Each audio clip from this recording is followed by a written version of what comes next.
জীবন না তো সার্থক না তো ব্যর্থ। জীবন একটা সাদা ক্যানভাস, তুমি যা চাও তা এঁকে নিতে পারো। জীবন সাদা কাগজের মতো, চাও তো তাতে গান রচনা করতে পারো, নয়তো তাতে গালি লিখতে পারো। জীবনের নিজস্ব কোনো অর্থ নেই। জীবন একটা সুযোগ, যাকে তুমি নিজের মতো করে ব্যবহার করতে পারো।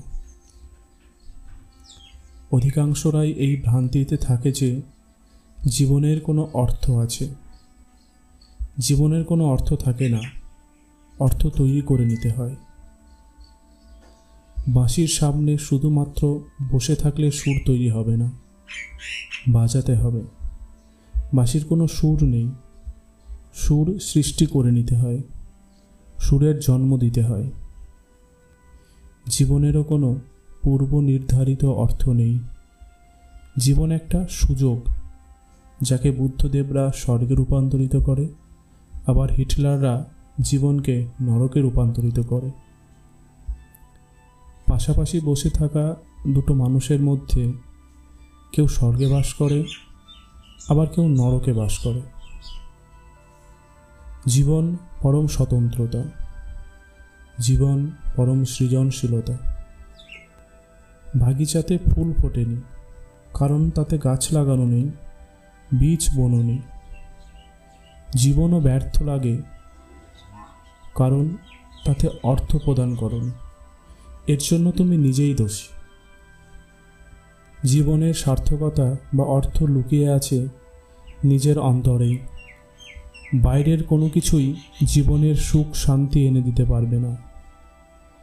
জীবনকে সফল করতে হলে নিজেকে চিনতে হবে। তমসি, অর্থাৎ তুমিই সেই চৈতন্য স্বরূপ, সচ্চিৎ আনন্দ স্বরূপ ব্রহ্ম বা ব্রহ্মের অংশ।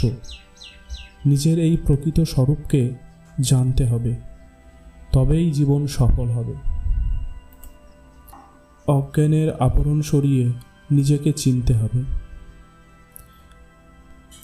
পরিচ্ছন্নে ইব অজ্ঞানাৎ তন্নাশে সাতি কেবলা স্বয়ং প্রকাশতে ইয়া আত্মা মেঘা বায়ম সমনিবা। অর্থাৎ, যেমন আকাশে মেঘ থাকলে আমরা সূর্যকে দেখতে পাই না, কিন্তু মেঘ সরে গেলে তবেই সূর্যকে দেখা যায়। তেমনি অজ্ঞানের জন্য আমরা নিজেদের স্বরূপকে জানতে পারি না। ফলস্বরূপ জীবন অশান্তি, দুঃখ ও নিরাশাতে জর্জরিত হয়ে আছে।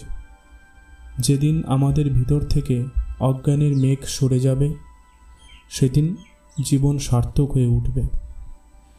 পার্থিব কোনো লক্ষ্যমাত্রা স্থির করে সেটাকে পূরণ করলে জীবন হয়তো সাময়িক সার্থকতা খুঁজে পাবে, কিন্তু কিছুদিন পর আবার যা তাই হয়ে যাবে।